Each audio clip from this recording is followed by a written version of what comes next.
You are the leader we've been waiting for. You are the leader of your neighborhood, of your community, of your sphere of influence, of your business.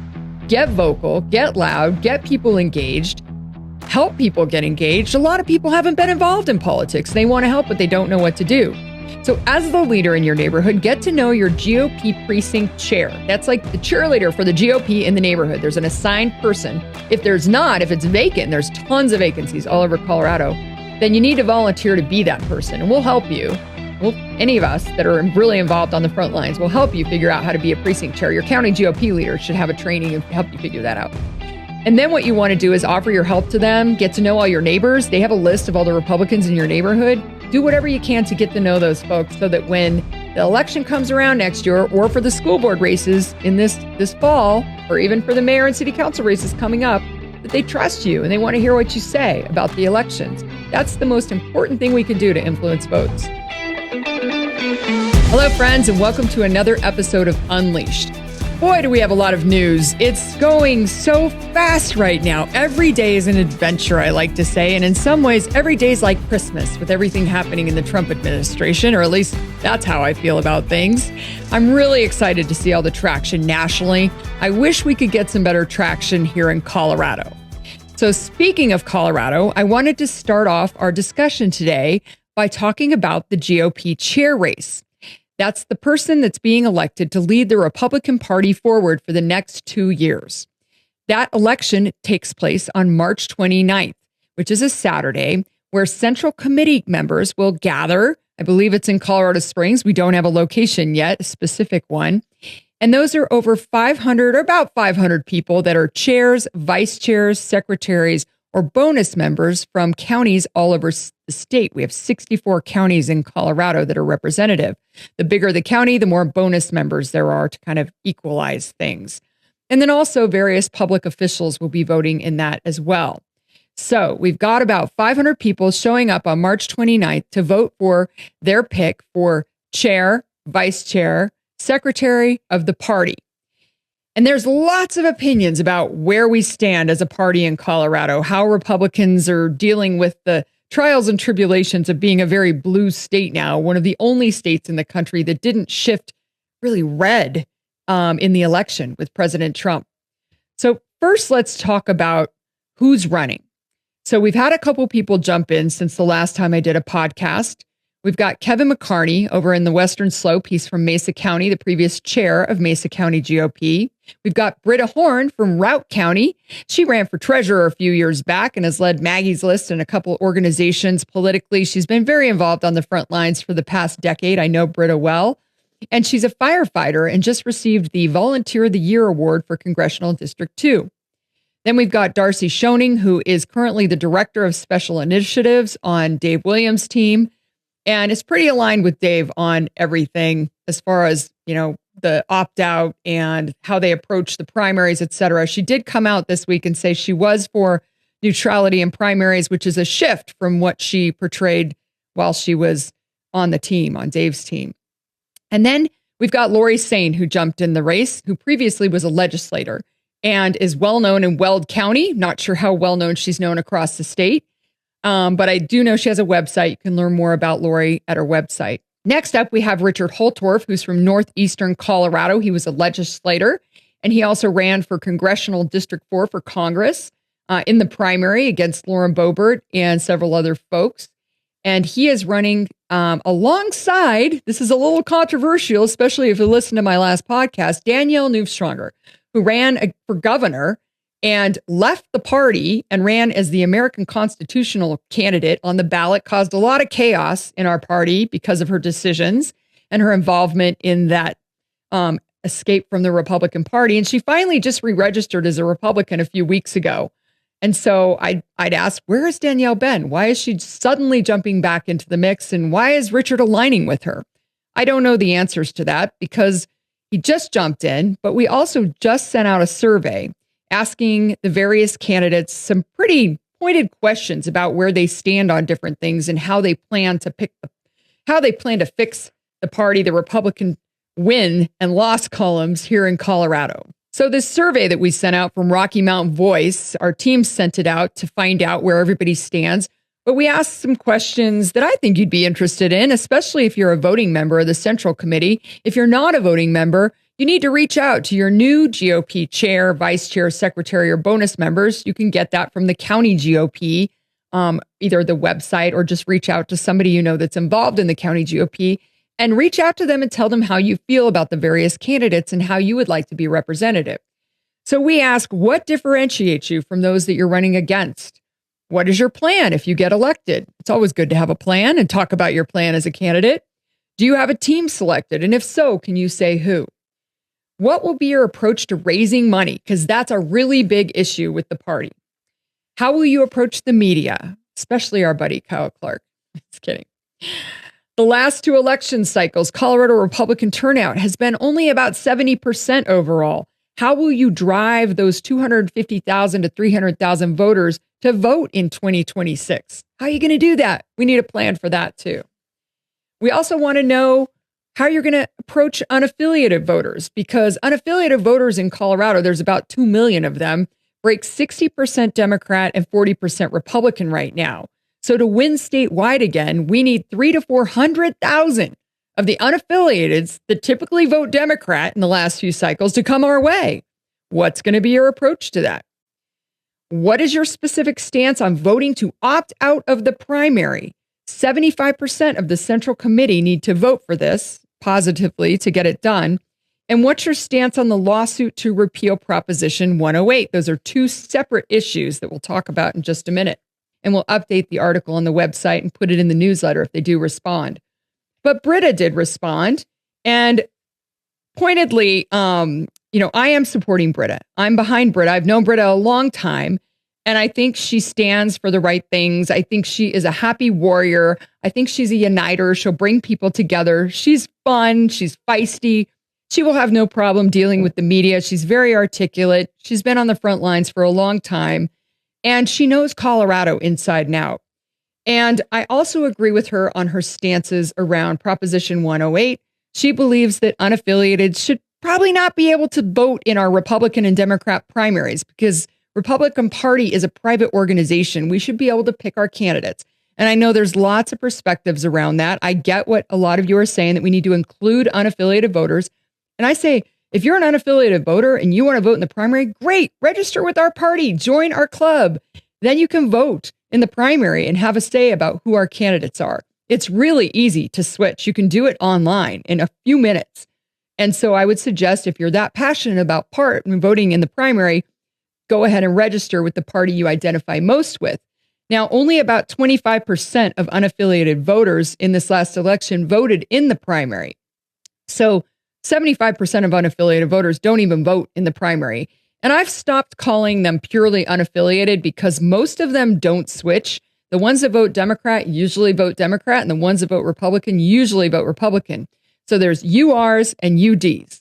And if you add up the URs with the Rs and the UDs with the Ds, I hate to say this, Republican friends, we're about 500,000 votes short of winning statewide elections. 500,000 votes. Now, 2 million people sat on their laurels and didn't vote in the 22 governor's race. I can't remember the stats for 24 right off my top of my head, but 2 million people didn't vote in the governor's race in 22. And so 500,000 voters, if you can get people to turn out and vote your way, maybe it's a turnout problem, or maybe Colorado's turned so blue that we can't get those 500,000, but we've got to keep trying. And we've got some good momentum nationally, and we need to get that to translate into wins locally. We did have a big win in CD8 with Gabe Evans, and we kept the supermajority from happening at the Denver State Capitol. So that's great news. But we've got a lot of work to do, and we've got to figure out how to get those 500,000, whether it's getting Republicans to turn out. That can be 200, 250,000 if we get really good turnout like they got in Pueblo, 91%, 92% turnout down there for Republicans. I think we need to follow their lead. So we got to get more Republicans to actually turn out and vote at the end of the day. And then we've got to get 200,000 or 300,000 unaffiliated Democrats to show up and vote our way. So that adds up to about 500,000 if I'm doing my math right. So that's the numbers game. But back to the survey, I'm hoping to have more information about how these chair candidates feel about various issues, especially the opt-out, it's called, but I'm calling it the no ballot primary.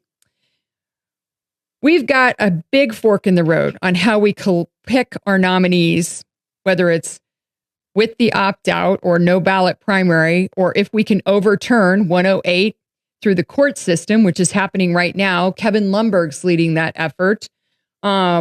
He is the chairman of the GOP lawsuit committee here. And he recently explained Proposition 108 allows unaffiliated voters to vote in the primary for either party in Colorado. Since all party affiliated voters are still only allowed to vote in the party's primary or participate in nominating assemblies, this primary system is considered a semi-open primary. So that was approved by a narrow majority on the ballot in the 2016 general election. Back when I was elected regent, I was the last Republican to be elected statewide in Colorado in 2016. That's crazy. And it was first applied to the primary elections in 2018. And an interesting note is that the counties that had a plurality of Republican voters rejected Prop 108 in the 2016 vote. But, we've got about 2 million unaffiliated voters out of the 4.6 million or so registered active voters. And unaffiliated means that they're not registered with one party or the other. So they get both ballots. An unaffiliated voter in the primary will get a ballot for the Democrats and a ballot for the Republicans, and they have to pick just one. If they turn in both, it's invalidated. They've got to just pick one and vote in that primary. And like I said, in this 24 election, only about 25% of unaffiliateds voted in the primaries, but of course they make a big difference. They've got a lot of numbers. They make up 45% of all who voted on November 5th, 2024. That's a big chunk of Colorado. So this is a big deal, you guys, this 108 lawsuit. It was filed back in July of 23.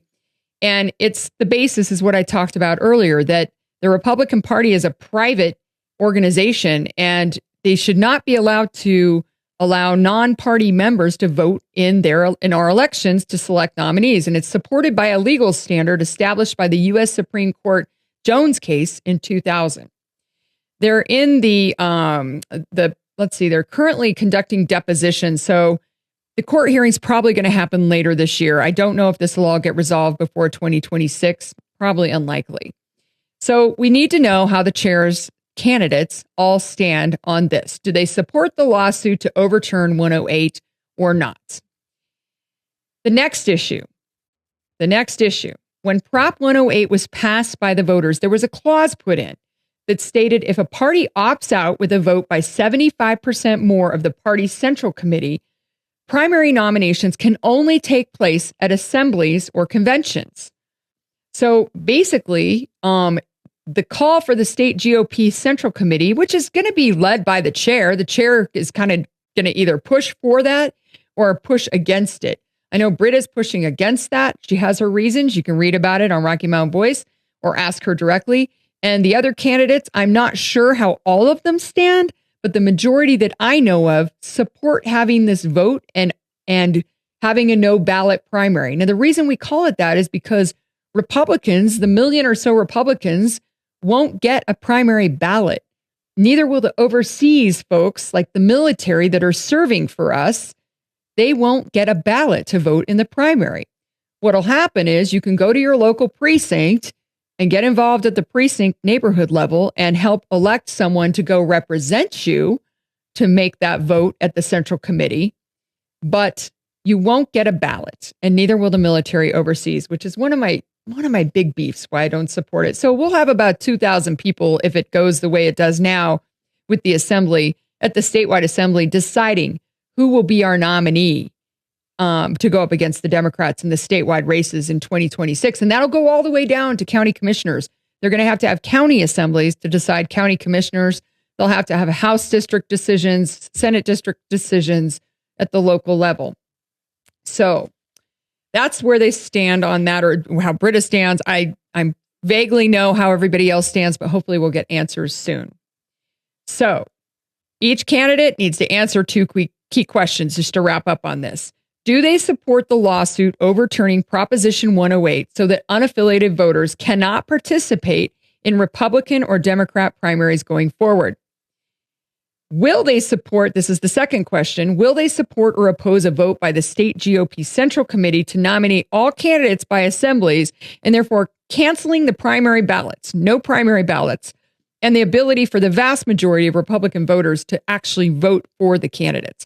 The other thing I forgot to mention about that option, if we cancel the primary or go to an all no ballot primary, is how I reference it, then the Democrats still are going to put out a ballot. The unaffiliated voters will get one ballot instead of two. They'll get the Democrat ballot for the primary. They won't get a ballot for the Republicans. And psychologically, what does that do? If they vote for somebody in the Democrat primary, and they check the box, they're probably going to vote for them in the general. That's how I feel. So that's a dangerous game to play. All right. Who actually votes for this? I said this before, but it's important for you to know so you can weigh in on this. Your county chair, county vice chair, county secretary, county treasurer, and the bonus members. And the bigger the county, the more bonus members you have. And we just had reorg meetings, so there's a new slate of people running your county GOP. So be sure you're reaching out to the new folks so that you can make sure that they hear you and hear how you feel about this. All right, on to our good friend, Kevin Lundberg. He does a good bill and bad bill every week, a list. And this is insane, you guys. You got to check out the Kevin Lundberg report. We'll try and put a link on Rocky Mountain Voice soon as we put out this podcast.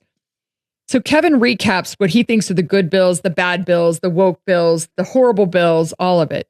So far, 497 bills have now been introduced in this session. So we have a session every year. It runs from January till about May. Some states don't have sessions every year. Boy, wouldn't that be nice? Because the stuff that gets rammed down our throats with the Democrats in charge is just insane. Let's first give you the good news, some good bills that have gone through or passed the House at least. The first one is HB 25-1040, which adds nuclear energy as a clean energy resource. Now, here is a real energy source we should all get behind. Absolutely. So that's a good one. We've got Make Senior Home Tax Valuation Reduction Permanent. That's HB 25-1156. Anytime taxes can be lowered, it's a good thing. So that's a good one. Next up, the Smart Meter Opt-in Program. Oh boy, this is a good bill from a Democrat sponsor. The mandatory smart meters have been a problem for many people at your homes. This bill requires the power company, monopolies, abide by the wishes of the homeowners. They don't just automatically put a smart meter on your house that can shut down your energy if they feel like it, or monitor it and kind of weigh it down if it's too hot or too cold. Yeah, I don't like that. So I'm glad that we have a smart meter opt-in program that's going through the process at the legislature. Let's get that passed. And then finally, mandatory reporter task force recommendations. Once again, a good idea from a Democrat. Kevin's opposed mandatory reporter laws because of many unintended consequences, but he says this bill actually backs some of the requirements to give the mandatory reporter a more reasonable set of required rules. If only the teachers who've been up to shenanigans in Jefferson County would actually report. They don't. They keep everything hidden from parents. It's really annoying. And we've got to try and get some school board races in Jefferson County flipped this fall. Working on it. All right, let's talk about some dumb and dangerous, as Kevin calls them, bills. The first one is prohibiting pet animal sales in public spaces. They want to make it a crime to put up a poster in public advertising that you have some kittens that you accidentally inherited that you want to give away. I mean, come on, you guys. Really, this is how we're spending time creating laws, making us a criminal out of putting a flyer up for giving away some free kitty cats. That's crazy. That's past the House committee. Next up, HB 25-1286, protecting workers from extreme temperatures. You guys, this is where the free market does its thing. If you work for an employer that doesn't protect you and keep you safe in extreme temperatures, probably should go get another job. But they've come up with a 26-page potential bill that at one point it specifically says how much water is to be allocated for workers in extreme temperatures.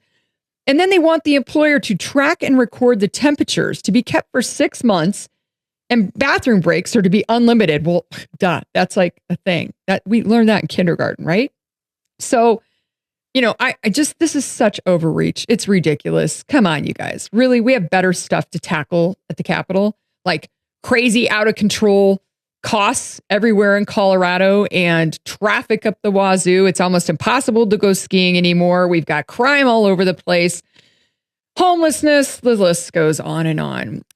Okay, now he gets into his disgusting, inaccurate, partisan slam resolutions. SJR 25-006, condemnation of January 6th insurrection pardons. Boy, they couldn't wait to do this. They kept the legislature, the Republicans at least, at the Capitol late on a Friday night when we all had a gathering down in Colorado Springs, a really fun gathering. They didn't want them to have any fun. So they kept them there to do this resolution condemning the insurrection pardons. Wow. All right. Bad bills, more bad bills. Few more, and then we'll move on. But this list is huge. The bad bill list is huge. So I'm just going to give you a taste of it. First one, HB 25-1109, Gender Identity Certificate of Death. This would make some death certificates as far removed from reality as some Colorado birth certificates already are. You guys have probably heard a little bit about this. People want to be identified differently than they're born as on their certificates of death. And that passed the House committee. HB 25-113, limited turf in new residential development. Now they're going after our lawns. They're just taking all the joy out of everything. That's what they do at the Capitol when Democrats are in charge. And Jared Polis doesn't seem to have his veto pen ready for a lot of these. The next one, HB 25-1133, requirements for sale of firearms and ammunition. It's just more anti-gun regulations. We've got reimbursement requirements for health insurers. This is price fixing for some medical care, including small employer group health plans. Just what we need as small business owners are fleeing the state. They can't keep up with all the laws and regulations and taxes here. We've got HB 25-1215, which is a redistribution of the lottery fund. This moves a lot of the lottery money away from general parks and wildlife programs and gives it to the Outdoor Equity Fund. The Outdoor Equity Fund. I'll leave it to your imagination to what that entails.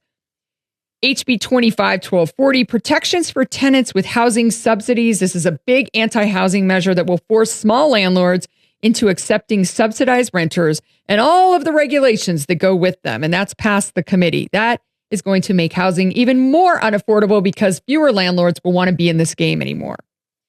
HB 25-1244, Welcome Reception and Integration Grant Program. This is a sanctuary state program that already exists, but it's expanding it to anyone who has arrived in the last 3 years rather than in just the last year as it's now structured. Boy, that's crazy. And finally, the big kahuna, SB 25003, SB3 as we call it, banning semi-automatic firearms and rapid-fire devices, will ban the sale and manufacture of many, if not most, semi-automatic weapons, which is mostly what we have to protect ourselves as gun owners. They really are going after us as gun owners and our Second Amendment rights. It's not cool. And this has passed the Senate. It's stalled right now in the House committee. I think there's some action on it in the next couple of days, and I believe there's a rally on March 11th if this airs before that. All right. The last one. Now we've got two more. SB 25129, legally protected healthcare activity protections. This bill is to insulate Colorado's extreme abortion policies up until birth, insulate it from federal and other state prohibitions on abortion, particularly chemical abortions. This is to kind of put even more guardrails around abortion until birth. Late term abortion. You don't get much later than birth. That's passed the Senate. And finally, SB 25183, coverage for pregnancy-related services. This bill allows the state government to pay for abortions. It follows the state constitutional change allowing state funding for abortions. Think about that when you write your check for the state's income taxes. Whew, that was a lot. All right, on to another topic, the 2026 election. Things are starting to take shape. A notable development over the last couple of weeks is Michael Bennet, our U.S. Senator, who's been there for a while and doesn't seem to spend a lot of time in Colorado other than to, I don't know, complain about whatever the latest thing Trump's doing, is that sometimes doesn't even affect Colorado. But Michael Bennet is strongly looking into running for governor. along with Phil Weiser, our attorney general, who's let crime go crazy here, who's already in the race. And we've got Jenna Griswold, who's thinking about it. I've heard she may switch over to the attorney general race, which I believe Michael Doherty from Boulder, another Boulder person. And I love my Boulder peeps, my Republican Boulder peeps. But I lived up there for a long time, up until 5 years ago. And boy, you guys, it's the epicenter of a lot of crazy stuff that happens in this state, as you can tell by our governor, who's from there. But Michael Doherty's running for attorney general. Maybe Jenna Griswold goes there instead of the governor's race. And people are like, how on earth would anybody support Jenna Griswold for governor or attorney general? Well, I hate to tell this to my conservative friends, but the Democrats love Jenna Griswold. They think she's great because she fights against Trump. She tried to keep him off the ballot. And she didn't have any trouble leaking 600 BIOS passwords to help us not trust our elections even more. I mean, yeah. The Democrats they don't feel the same way about Jenna that we do. So that's the governor's race on the Democrat side. I also think Joe Neguse, congressman in the 2nd District, another Boulder guy who actually used to be a CU regent, is thinking about it, but he's also very powerful at Congress in DC. So he may be banking on the Dems taking back the House in 26 and stay put there. We'll see. Now, this is the interesting twist with that. If Michael Bennet were to win the governor's race, he gets to appoint his replacement for the U.S. Senate position, because that doesn't come up until 28. So I'm thinking, I wonder if he's going to appoint Jared Polis. Wouldn't that be crazy? Because Jared wants to stay relevant and wants to run for president, but maybe he needs to kind of hold his name, in place for a while. Or does he appoint Joe Neguse and get him out of the House and put him in the Senate? I don't know. Crazy stuff can happen. And the Democrats are great at negotiating behind the scenes what's going to happen and not having their fistfights out in the public like we do as Republicans. So we'll find out soon enough, I'm sure. Secretary of State, there's a clerk from Jefferson County, I believe, that's running for Secretary of State on the Democrat side. I believe her name's Amanda. And maybe another clerk jumped in. We don't know on the Republican side who's going to jump in. I've heard some good names, and I hope we get a good candidate on that front, because we've got so much work to do to regain trust in our elections and to fix some of the problems here. I have heard a rumor that my friend, and she hasn't told me anything about this, I've just heard it on the street, that Rose Pugliese, the House Minority Leader on the Republican side, may jump in for Attorney General. That'd be fantastic. Rose is a great fighter, and she would do a wonderful job as our Attorney General in Colorado. And then finally, we've got our 4 congressional races coming up in 26. So we've got Jeff Hurd in Congressional District 3, the Western Slope and Pueblo. We've got Jeff Crank in CD5, which is El Paso County or Colorado Springs. We've got Gabe Evans in CD8, which is up like North Metro area of Denver. And then we've got Lauren in CD4. She's my congresswoman, Lauren Boebert. And she's got someone hot on her heels, Tricia Calvaries, who's still kind of running on the Democrat side to take her out. That's not going to happen in Douglas County. Douglas County is getting bluer, and so is the eastern part of Colorado a little bit, but not to the point where I think they're going to be able to take that. But we've got to focus heavily on CD3 and Jeff Hurd and helping him, and CD8 and Gabe Evans and helping him. So if you're not involved in any of the local races for 26, or you don't really have a passion, those are the 2 races I would volunteer and get involved in. So that leads to my final little portion of the podcast. And we're going to start having some guests and really deep dive on different topics. But I wanted to kind of do a follow-up to my first podcast back after a while with this one to really get clear about the March 29th chair race, about the stance on 108 and the no ballot primary, and the bills that are going through the legislature right now, and what's framing up for the 2026 election. We'll keep a close eye on that. Oh, we didn't talk about the Republicans who might run for governor, U.S. Senate. I haven't heard of anybody on the U.S. Senate side, although I have heard that Greg Lopez is looking at both the U.S. Senate and the governor's race. He said on the Ryan Schilling show that we would see him on a ballot sometime soon again. And he was appointed by a couple hundred people at a special election to hold the place of Ken Buck when Ken resigned in CD4 until Lauren Boebert got elected and went to DC. So he was a congressman for about 6 months last year. I've also, of course, Pastor Scott Bottoms is in the race. He's from El Paso County. We've got Mark Baisley, who's a legislator and a warrior for a lot of folks down here in Douglas County. So Mark's in the race. So it's interesting. It's going to be a lot of fun to see how this shapes up.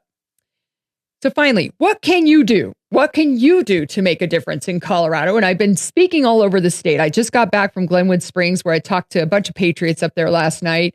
I was in Pitkin County. I've been to Mesa. I've been down south to El Paso and Pueblo and up to Weld. And here's what I'm telling people when they say, Heidi, what can I do to help? You are the leader we've been waiting for. You are the leader of your neighborhood, of your community, of your sphere of influence, of your business. Get vocal, get loud, get people engaged, help people get engaged. A lot of people haven't been involved in politics. They want to help, but they don't know what to do.